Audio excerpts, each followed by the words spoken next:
Good afternoon. This is Reginald Peters. I am the District College Transition Facilitator for Spring Branch ISD. And today's topic for the webinar is going to be critical thinking. Specifically, I like to call it, I got 99 problems, but thinking critically is not one.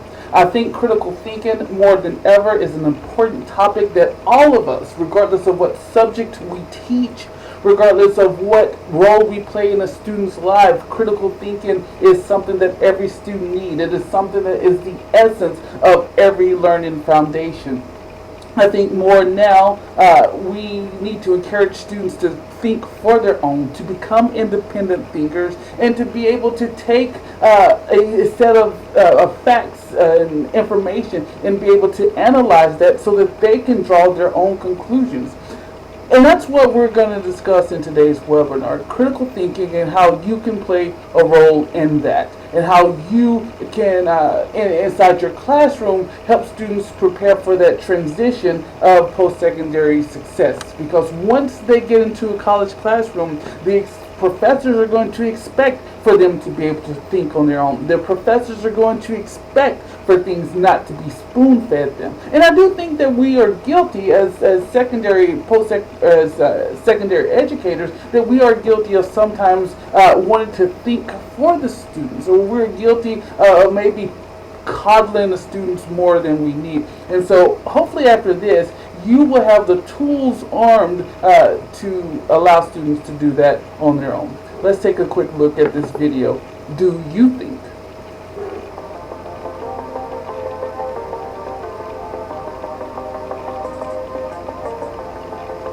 Listen to the rhythms of our slanted voices.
I sat on a college, when I taught college, our QEP for the campus, and QEP stands for Quality Enhancement Program, but the QEP was critical thinking. And that was the thing that the college focused on in every academic department and every thing across the board. Across the board, how do we get our students to think critically? How do we get our students to be able to think independently and for themselves? And so we set out initiatives and whatnot to make sure that every student was able to do that. Not saying that it was an easy task, but that was the focus because it is something that is so important. In this webinar, we will learn strategies to enhance student success in problem solving. We will apply thinking skills to practical decisions. We will help students find the aha moments in creativity. And creativity is a lot. It's a big thing that students need in order to think critically. I think all too often we don't think being creative as critical thinking, but at the same time those two go hand in hand. And besides helping students just become a critical thinker, we're going to help them to think creatively and critically to be successful both in college and on the job. Because one thing that we'll learn in today's webinar is that most of the jobs that are out there, one of the main requirements is for students to be able to think critically. Speaking of, did you know? Let's look at this. According to Forbes, the most critical job skills to play in your job search are, and these are the 4 top job credentials that people are looking for, or job skills. And number 1 is critical thinking. 2 is complex problem solving. 3 is judgment and decision making. And 4, active listening. And if you want to reference check, I have provided that below. But look at this list again. The top 4: critical thinking, problem solving, decision making, and active listening. Being able to listen actively. The question that I ask you educators out there is, do you include these 4 things in your class? Are these 4 very vital elements that you incorporate, whether it's during your lecture or whether a project or during a discovery item? Do you find ways to get your kids to solve complex problems? Even if you're in teaching physical education, do you find a way for that to come up? Do you find a way in your health class for students to come up and make decisions and make judgments based off of what they're doing? Because if you're not doing that, if you're not including these 4 things, then you're not helping the students in the overall to build the foundation of success for their jobs down the road. So we have to think about that transition. We have to think about that process. We have to align what we do in our classroom, not just specifically what is there to our curriculum, but we have to set the students up for success after they graduate. Not even just after they graduate from a college, but also as they prepare for the job. And when we are able, as educators, to align what we do in our classroom along with what they do in the college classroom, plus what skills they will need in order to get the job that they are aiming for, then we are all on the right path. Is there an easy answer? No, there's not, but it is something that we can work towards. And this right here is laying that ground plan for success. Okay? Let's look back one. Let's look at the thought-provoking quote. Creativity within each one of us as a small child. In children, it is universal. Among adults, it is almost non-existent. The great question is, what has happened to this enormous and universal capacity? Think about that. Just ponder that for a moment. A lot of times when we look at creativity, we see children being active all the time. We see children outside playing, and they're playing cowboys, and they're playing, superheroes, and they're playing all of these cool things. And even in the house, you can see how a sheets and a couch all of a sudden turn into this fortress, or kids have these active, wonderful imaginations, but then somehow down the road, those imaginations they kind of trail off. And I ask, where and how does that happen? Is it because we feel that using our imagination and being creative, do we feel that that's childish, or do we feel that it's a bad thing? Like, what exactly is the point? And how does that propel us? How does it help us to hinder students from being or from thinking creatively? As you're in high school, do you encourage your kids to think, as I say, outside of the XOB? Do we encourage them to think above and beyond and to color outside of the lines that have been defined for us? Because if we're not encouraging them to color outside of the lines that are defined for us, then we're not allowing them to think creatively. And everyone knows when you think outside the XOB, then and only then can you discover the things that no one has even thought of. Then and only then can you start to, yes, you may fail, because failure is part of the discovery process. But in order to discover, you have to realize that there's going to be some things that are not going to work that is within that time capsule. But even as you discover those things that don't work, the things that don't work may lead to new discovery to help you get to where you need to go. So we look at that as we're talking about thinking creatively, and where does that end, and how does that end, and how can we get that back into our students. I'm going to show you another clip from, again, my favorite musical, Wicked. And the reason I'm showing clips through Wicked is because the songs and the storyline, it speaks to me, and it speaks to students, and hopefully as you're watching, it speaks to you as well. This next scene is called Dancing Through Life. And in this scene, basically, you have Fierro, who is the guy who's singing to Glinda about what's the point of school? Why go to school? Why think when you can dance through life? And I think all too often, we have students who feel that, you know what, I don't need to think. I don't need to talk about this. I don't need to be an independent problem solver and active listener. I just don't need it. I just want to dance through life. And so I'm going to give you a perspective of it in a show to you. So here's Dancing Through Life from Wicked. Trouble with schools is they always try to teach the wrong lesson.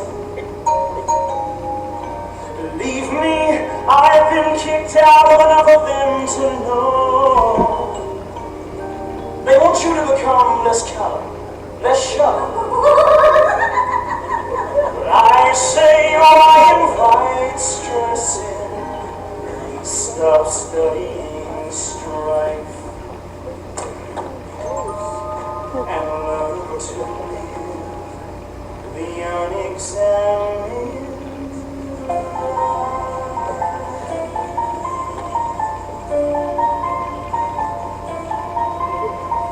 Dancing through life, skimming the surface, gliding where turf is soon. Life's more painless for the brainless, wiping too hard when it's so soothing. Dancing through life, no need to tough it when you can slough it off as I do. Nothing matters, but knowing nothing matters. It's just life.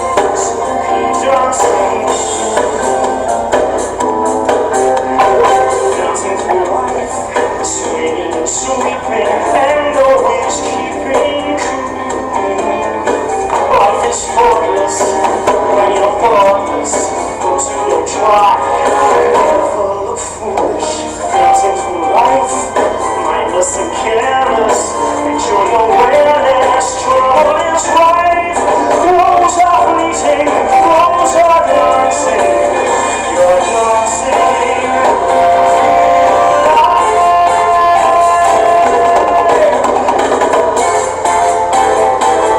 So, what's the most swanky place in town? Well, that would be the Ozdust Ballroom. Sounds perfect. Let's go down to the Oscars Ballroom. It's there later tonight. till it's right. Find the prettiest girl, leave it for a whirl. Down to the Osmonds floor. Come on, follow me.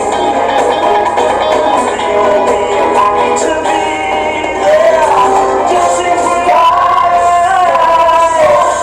If only the cost us is what we come to. Nothing matters, no, nothing matters. It's just life. Keep dancing through. Miss Galinda, I hope you'll save at least one dance for me. I'll be right there, right by your side, waiting. All night. That's so kind, Vic. What? But do you know what was even kinder? See that tragically beautiful girl, the one in the chair. It seems so unfair. We should go on a spree and not shoot. Gee, I know someone would be my hero if that someone were to go and buy her. Well, maybe I can invite her. Really? You would do that for me? I will do anything for you, Miss Galinda. Miss Nessa Rose, there's something I'd like to ask you. You're good. I don't know what you mean. But I do happen to be free tonight, so So I'll pick you up around 8. after all, now that we've met one another, It's clear to serve each other. You're perfect. You're perfect, so we're Perfect together. born to be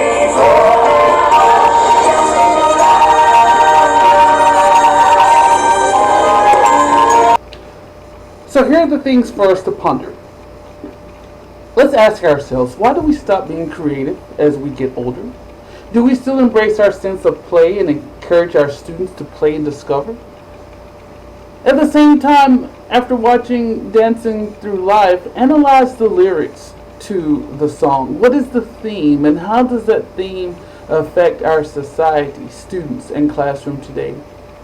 And how do you teach? Include the top 4 job skills that are needed in today's global economy. Ponder those things. Let's move along.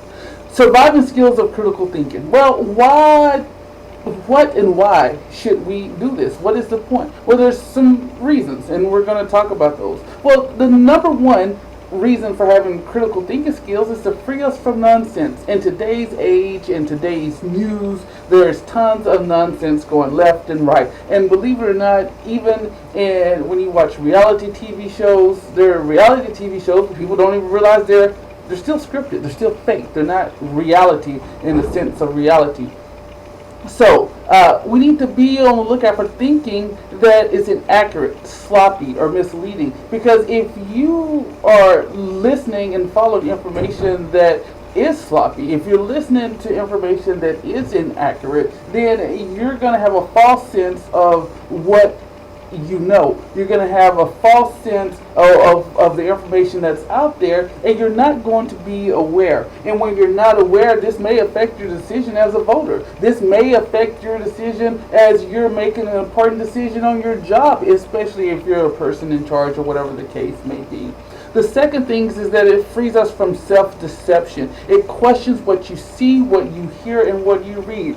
If you are a teacher, these are things that you should be encouraging your students to do, is to come and come to their own conclusion based off of these 3 things: what you read, what you hear, and what you see. I always tell my students that you should not take anything on somebody's word and their word alone. You cannot hold anybody's statement in face value. And so by allowing ourselves to think critically, we allow ourselves to question these things. Promote social change. It says social movements comes through the work of engaged individuals who actively participated in their communities and questions what was going on around them. If you think about what we are advocating for in today's time compared to that in the 1960s or that in the 1900s or whatever the case may be, Those people who could think critically are the forerunners for change. If you look at, even I have to bring it in as we talk about change and not to discuss politics, but if you look at our president in today's world, his whole platform was based off of change. And whether you agree with it or not, that is not the discussion for today's topic. But at the same time, social movements, tons of social movements have happened within has happened within his time at in office. We have to uncover bias and prejudice. Okay, we have to work through our preconceived notion. A lot of us, as we go through, we have certain ideas about certain people and about certain ethnicities and about certain genders and things like this. And yes, until you're able to walk into another person's shoes, until you're able to put yourself in that person's life, and until you're able to think outside and above and beyond, then you're able to free yourself. And then, to even put it into perspective, even though we're adults, do we have biases based on our students' ethnicity? Do we have biases based not only on their ethnicity, but maybe on their gender and ethnicity? And those are things that we have to analyze and seek out for within ourselves, because when we seek those things out, then we're truly able to help our students master those things. And then it's our thinking thorough. Okay? Do we sort out different things? Do we weigh the evidence? Do we arrive at reasonable conclusions? And I think all too often we allow our personal biases to get in the way, and when those personal biases get in the way, then we can't arrive at the conclusions that are the logical conclusions. And sometimes our logic that's flawed because of our biases that get in the way. So that happens for us as adults. Now think about the students. The students who are young, impressionable, they still have years to continue to develop, to become who they are. They need to know the process of how this works. They need to know what they can do to make sure that their thinking is reasonable. Now, how do we become a critical thinker? Well, you can do this in your classroom, and you may, as we talk about, or as you look at this, this may look very familiar, except it's just done in a different way. Well, becoming a critical thinker, there are certain levels of doing that. The first one, as a critical thinker, you remember, you understand, you apply, you analyze, you evaluate, and then you create. And if you think that this looks familiar, it should be, because this is how you teach your class. And as an effective teacher, you always want to take the student through this process.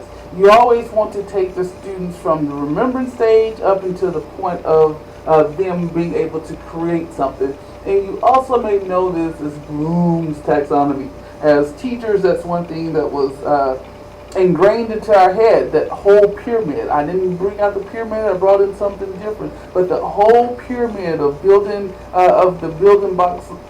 blocks of critical thinking, that is what it is. So if we're only performing at a remembering level, if your class is only about remembering the facts, if it's only about describing or listing or finding simple things, you're not helping your student become a critical thinker. Okay, you're performing at the lowest base. Even if you get the students to apply things by examining and illustrating and solving, you're halfway there, but you need to step it up a few more notches. It is not until we get to that creative level that we can help our students be critical thinkers. You have your plan, you're inventing, you're composing, you're designing, you're constructing, you're imagining. What you want to do is to get all your students to take all these levels.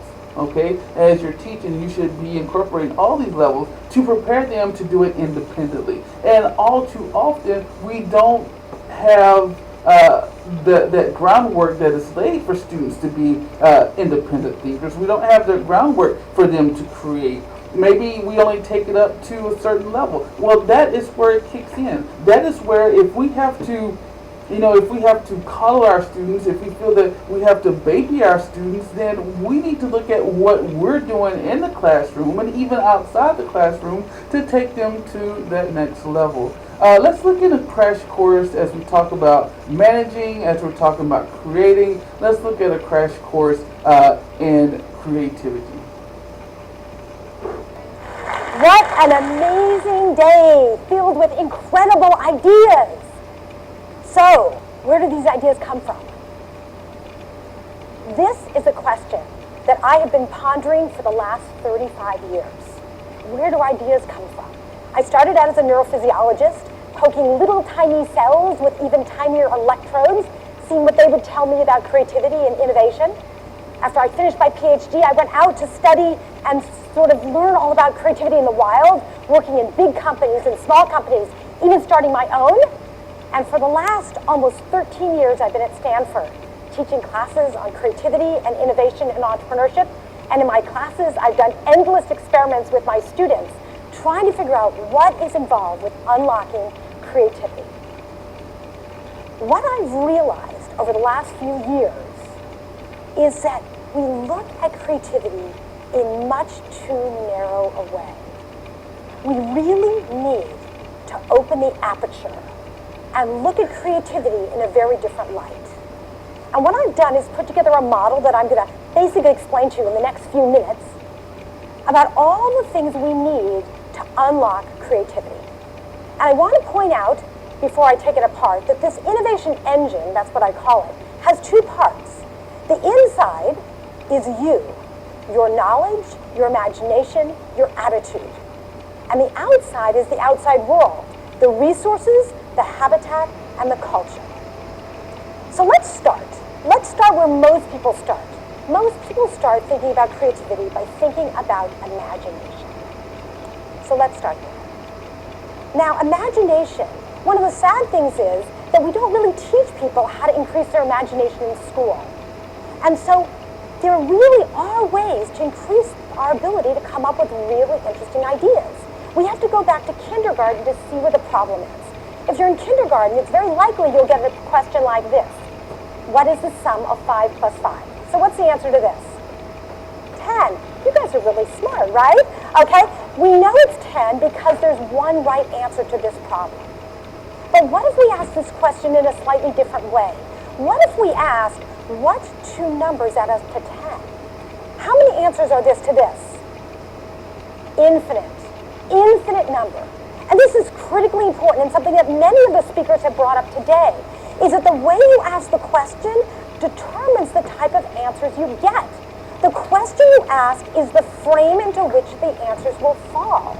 And if you don't ask the question in a thoughtful way, you're not going to get really interesting answers. Consider the fact that the Copernican revolution came about by reframing the question, what if the Earth is not the center of the solar system? What if the sun is? And that opened up the entire study of astronomy. But you know what? You don't have to do this in such a serious way. You can practice it every single day with jokes. Because most jokes that we tell are interesting because the frame switches in the middle of the joke. Consider this, the Pink Panther, if you've seen this movie, he walks into a hotel, there's a little dog sitting on the carpet, he says to the hotel manager, does your dog bite? And the manager says, no, my dog doesn't bite. He reaches down, the dog basically attacks him. He says, what happened? He says, well, that's not my dog. Think about it. Whenever you hear a joke, you will find that almost always it's that the frame is switched in the middle. And it's a really fun way to practice framing and reframing problems. So that's one of the ways that you can increase your imagination. But there are other ways. One of the key ways is to connect and combine ideas. Most inventions in the world, most innovations come from putting things together that haven't been there together before, often in really unusual and surprising ways. One of my favorite ways to practice this is with the Japanese art of shindogu. Shindogu is the art of creating unuseless inventions. They're not useful, they're not useless, they're unuseless.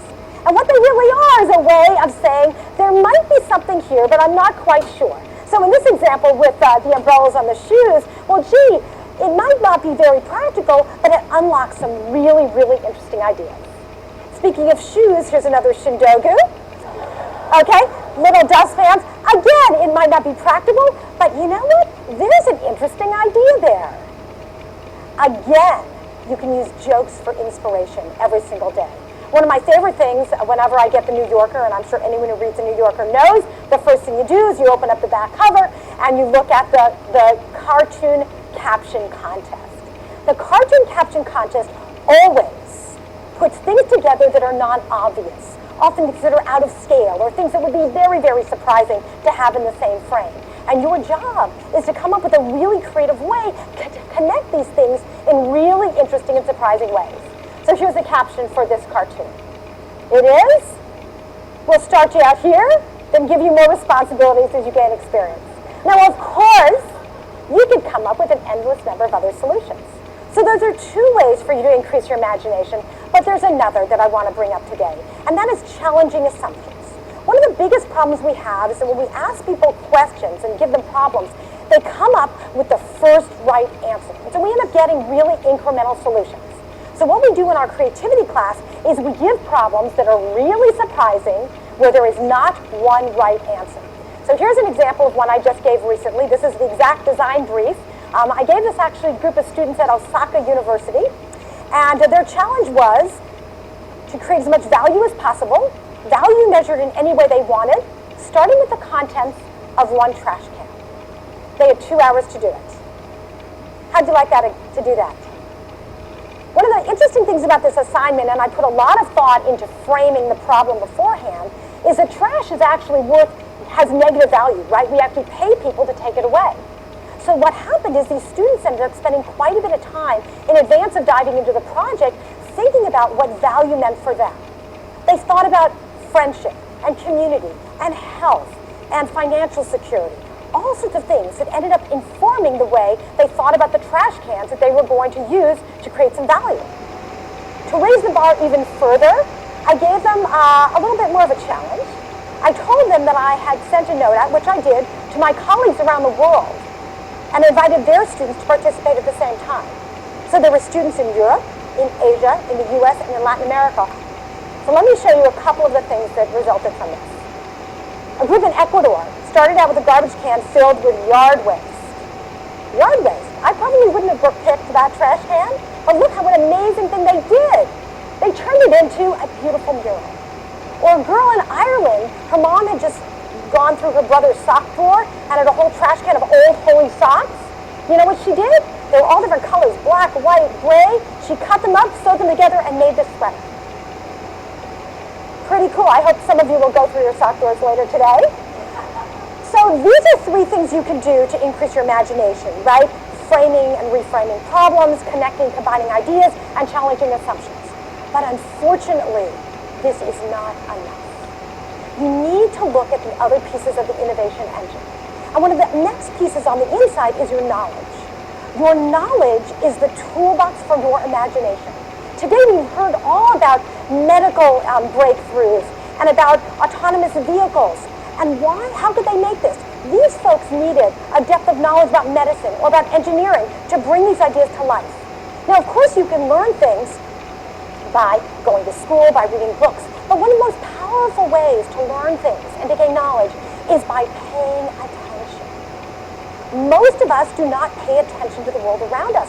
Not only do we miss opportunities to see problems we can solve, but we also miss the solutions that might be in front of us. And one of my favorite ways to teach students this is to send them out into locations they've been to many times before and get them to look at them with fresh eyes. But I'm not the only one who does this. I want to tell you a quick story about a friend of mine, Bob Siegel, who's a professor here at Stanford, who taught a Stanford sophomore seminar for 2 weeks, and it was called the Stanford Safari. And the students basically over 2 weeks acted as if they were naturalists, as if they were just like Darwin and the Galapagos, but they were on the Stanford campus. And they talked to everyone they could to give a different point of view and perspective about Stanford, from the groundskeepers and the pest controllers to the librarians and the organists and all the living Stanford presidents. They walked away not just with a deep understanding of Stanford, but an incredible appreciation for how important it is to pay attention. But imagination and knowledge are not enough. Every person needs to have the attitude the mindset, the motivation, the drive to solve the problems they're going to solve.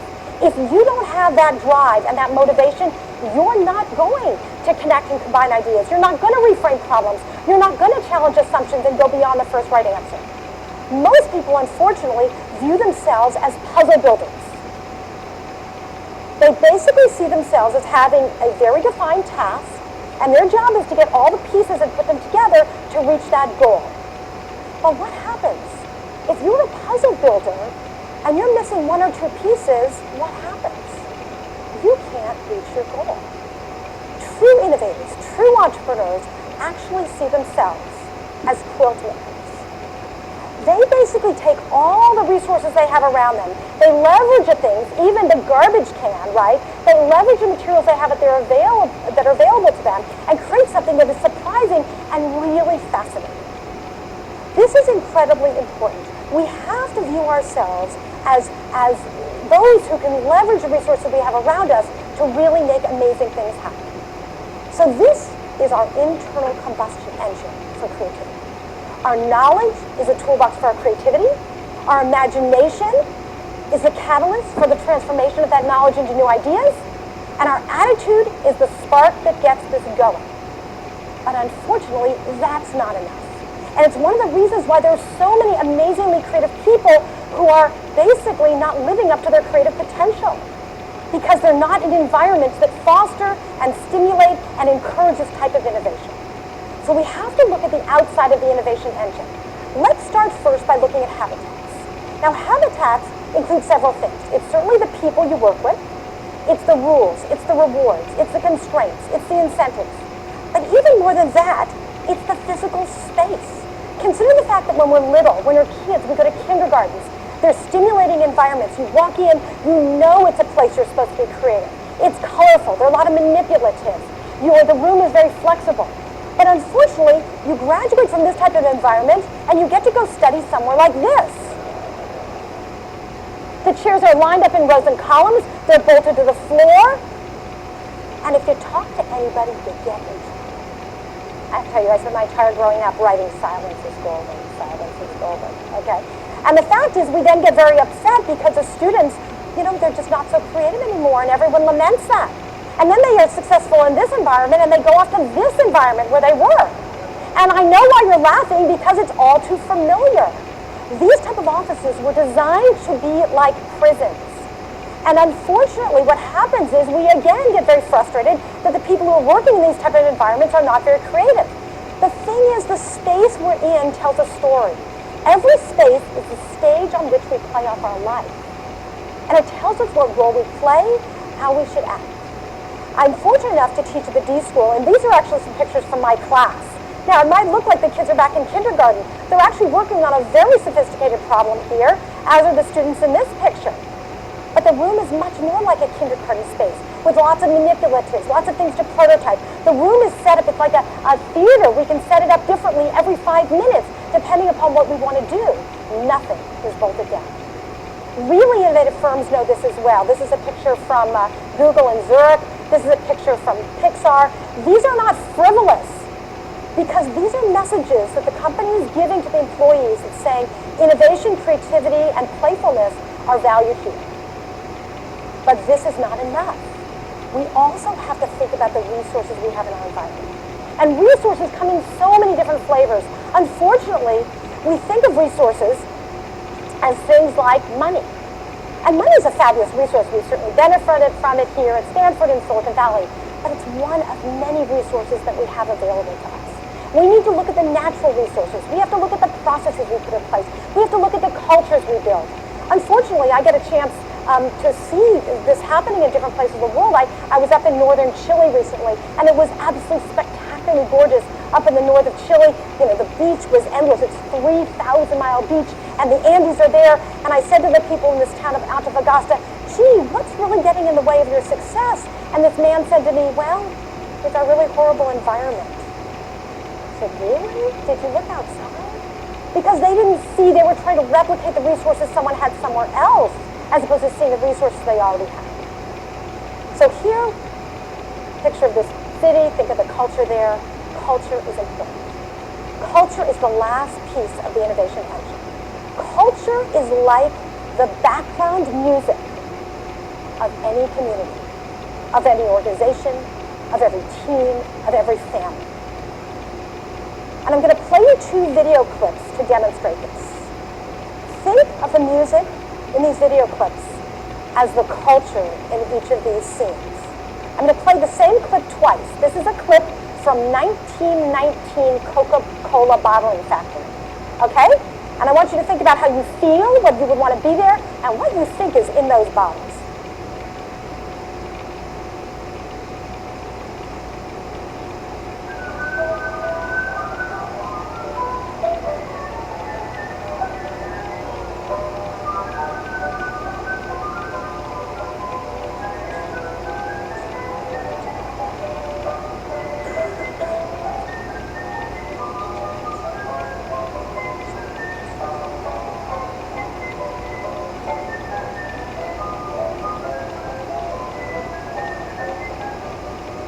Okay, I'm going to go on to the next one.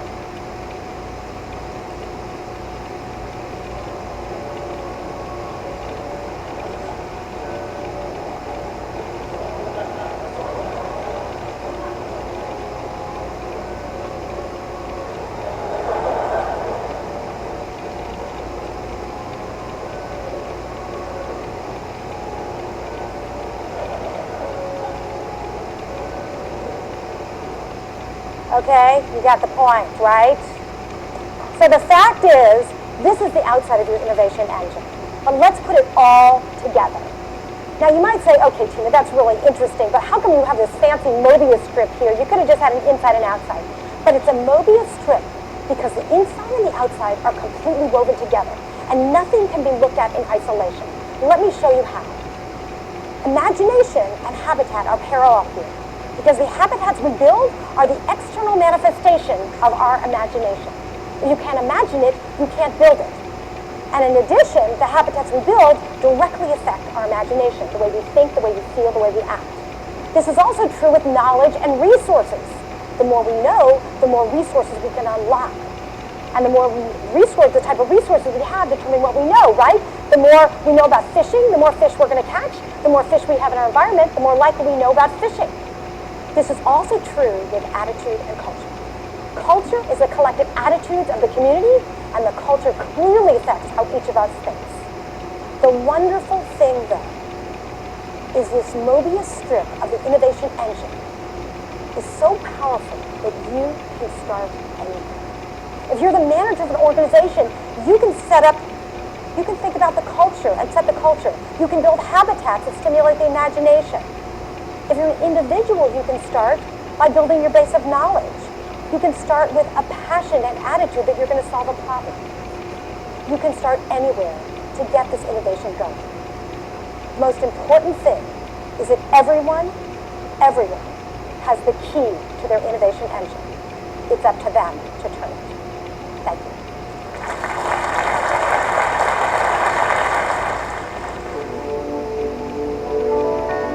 I hope you enjoyed that video on imagination and creativity, as I thought it was very beneficial, and I thought it would be good to hear it from someone else at the same time. I think she made some very valid points. I think she made some very key points, especially as she talked about how she rearranged her classroom and how she tackled things, and just the difference between how classrooms look as an elementary teacher, how classrooms look at once we're in high school, and then of course going to college and work. And I think that plays a key factor in helping students transition successfully from high school to college. I think that, to be quite honest, I think that students are well prepared because you have teachers. We as teachers, we have been trained to teach.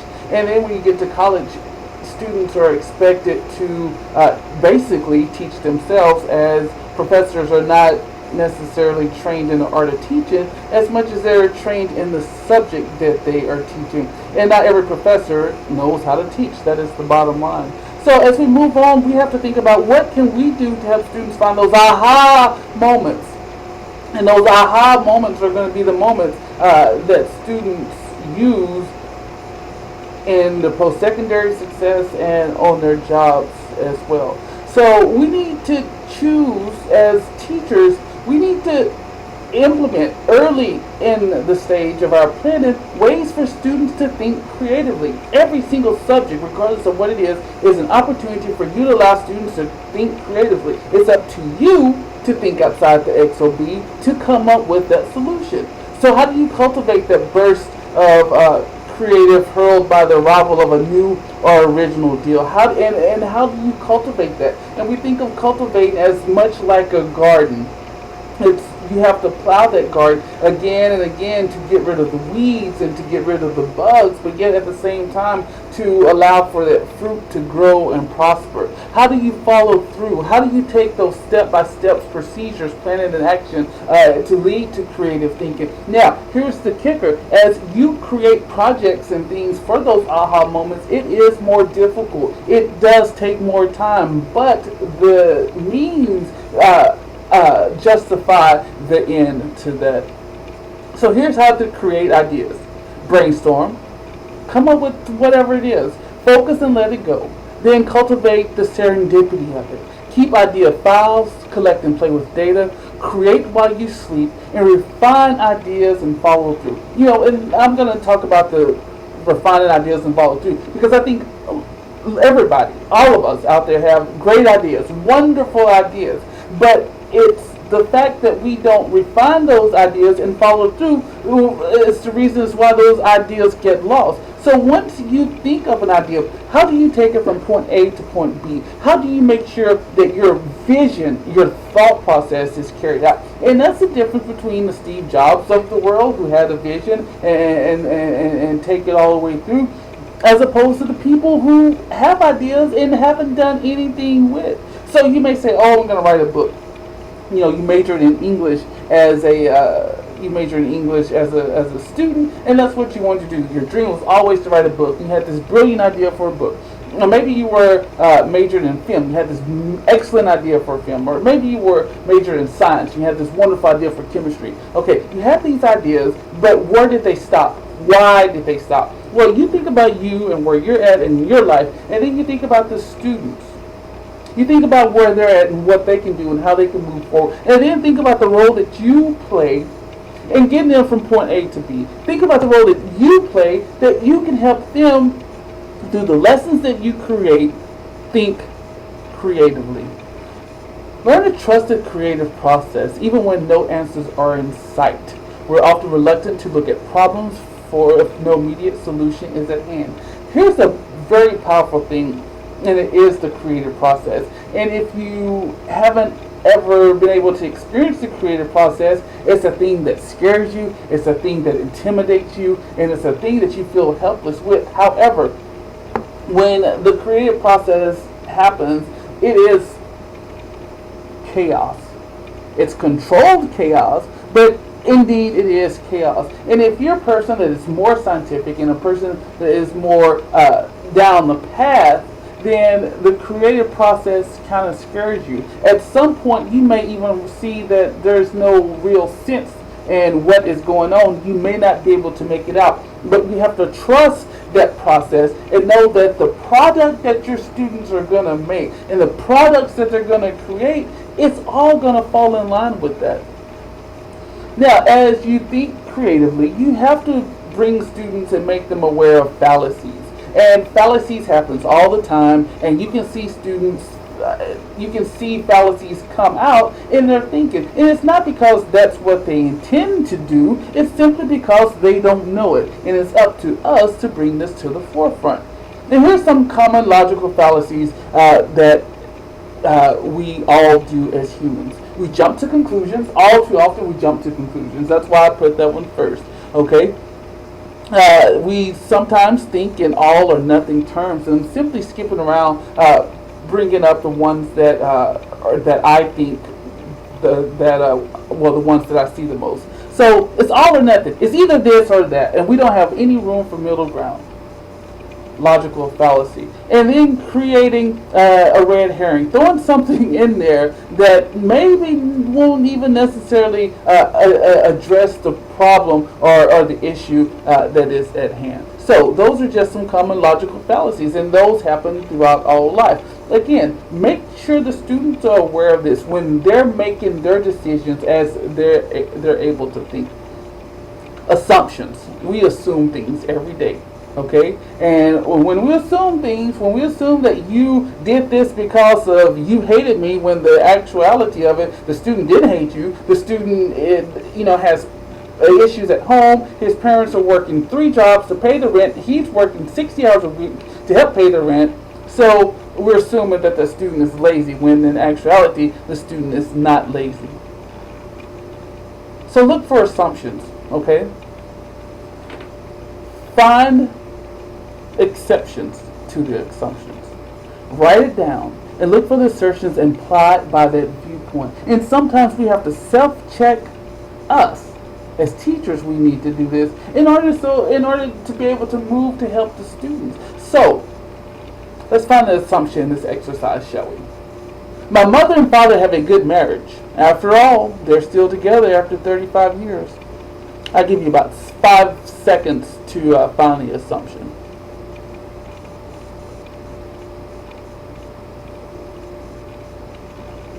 Well, here's the assumption.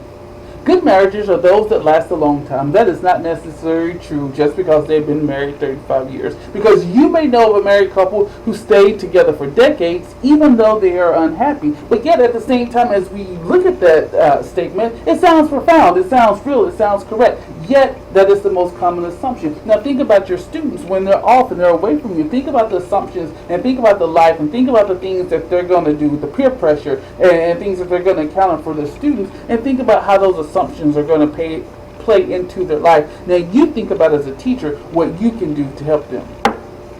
As we look and get involved in the world of the internet, we have to think about being able to think critically in a whole different way, because there's so much information that is out there on the internet. There's so many things that wasn't out there during our time. So we have to look to see what is real. How do we help our students do that? What is it some things that we can tell our students? Well, we need to distinguish between ideas and information. You can go to anybody's website and find ideas, but just because they're ideas, and no matter how brilliantly beautiful they are written, they are simply just an idea and not factual information. It may not be quality, and like everything else, we have to consider the source of where it came from. Where did this come from? If you just go to a website and it has some random facts, and there's no documentation, there's nothing, there's no source, there's no sources cited or anything like that, is it real? Is it something that we can hold as far as true information? And so that aspect of the internet forces students to think critically at the same time. So once you do that, all too often we have to make decisions. And the decision-making process can sometimes be difficult. But you know what? Empowering students to make decisions for themselves is it's a gift that we can give them that is precious. It's a gift that we can give them that is going to help them later on in life. And so we have to recognize decisions, we have to establish priorities, we have to use time, we have to use intuition, and we have to evaluate our decision. Okay, those are the steps in order to do that. And using intuition, how many times is it that something tells us to do something, but we do the opposite? When intuition kicks in, you always need to listen, because intuition is the thing that is going to guide us to help our decision. Once you make a decision, this goes with everything, you need to evaluate it. Was it the right decision? Could I have made a different decision? Or whatever the case is. If students are able to successfully make decisions on their own, then they will be better prepared for the job that is out there. Will better be prepared for the college classes that they will take, and they will better be prepared for life. Now, how do you solve a problem? This is it. This is it right here. $10,000 slide. Define the problem, generate the possibilities, create a plan, and perform your plan. Bam! right there. You have a problem, follow these 4 steps. So as you define the problem, what is the problem? Let's get down to brass tacks. What is the problem? What is it that is happening that needs to be fixed? So then once you establish that, you have to come up with solutions. A lot of times we like to complain, but we don't want to come up with solutions. For me, personally, I never operate on that. If I'm working with people and they have problems, I want to hear a solution. But don't come to me with a problem and you don't have any solutions to try to fix that problem. Okay? Go back to the drawing board. Think about what it is that the problem that you're having, and then think up some solutions. Because if you come up with some solutions, that means there's something that I may not have even thought about. Or maybe things I have thought about, but combined with 2 heads or better than one, we come up with a whole different plan to make something better. Well, that's the same thing with your students as well. Maybe you're having a problem, or maybe they're having a problem. Sit down and work together. Okay, so how would the possible solution work? Okay, so you know the problem, you have solutions, then you come up with and evaluate the solutions. Once you do that, perform your plan. Put it in action. And once you put it in action, you will then have your four-step process to solving problems. Let's look at this. Let's look at problem solving as we have discussed. So we're going to look at 2 monkeys and see how they solve problems and see how they think critically and how they work together.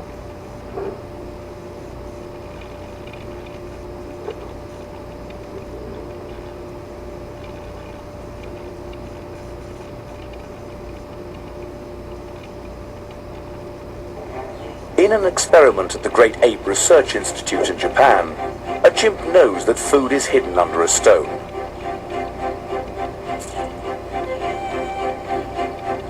Researchers replace it with a heavier stone.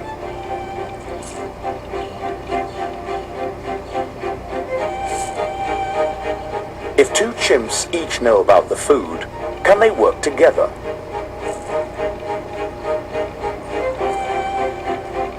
In repeated trials, no pair of chimps has ever cooperated to synchronize their pulling.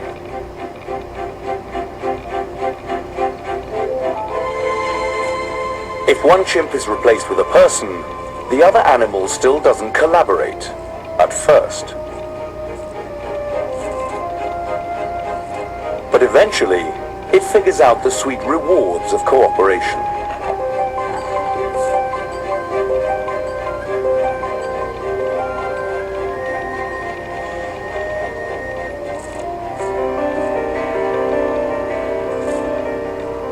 Ultimately, the chimp learns to ask for a helping hand.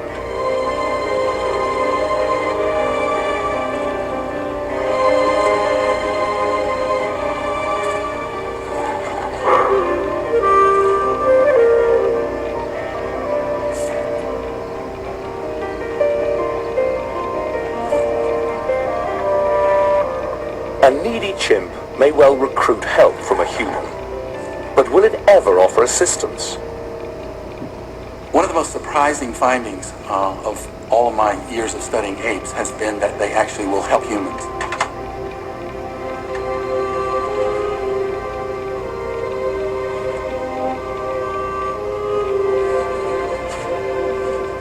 If you're reaching for an out-of-reach object, if they understand what your goal is, then they will help you. Of course, if you've dropped your banana, you can forget it. You won't be getting it back. I thought it was cute, but at the same time, as we look at problem solving, I thought that it was amazing as far as how the chimps saw that there was a problem, how they came up with a plan, and how they solved it. So the bottom line is, if chimps can be taught, of course our students can be taught, but it's up to you.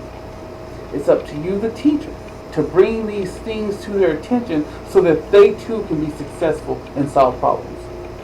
We're going to move on to our dimmer check. What do we mean by AHA? List 3 types of logical fallacies and give an example of each type. Describe and explain 3 survival skills of critical thinking. List the levels of thinking of Bloom's taxonomy. Why should we look for assumptions? And what are the steps to solving a problem? That is your demo check for this webinar. Again, my name is Reginald Peters. I'm the College Transition Facilitator for Spring Branch ISD. I hope after watching today's webinar that you will be able to help students to think more critically. I hope that you will help them be more creative. Not only for your students, but I hope it will challenge you to be more creative in your classroom, because the things that you do in your classroom, regardless of what subject you teach, will also help those students later in life. If you have any questions, you can reach me at reginald.peters@springbranchisd.com. See you next webinar.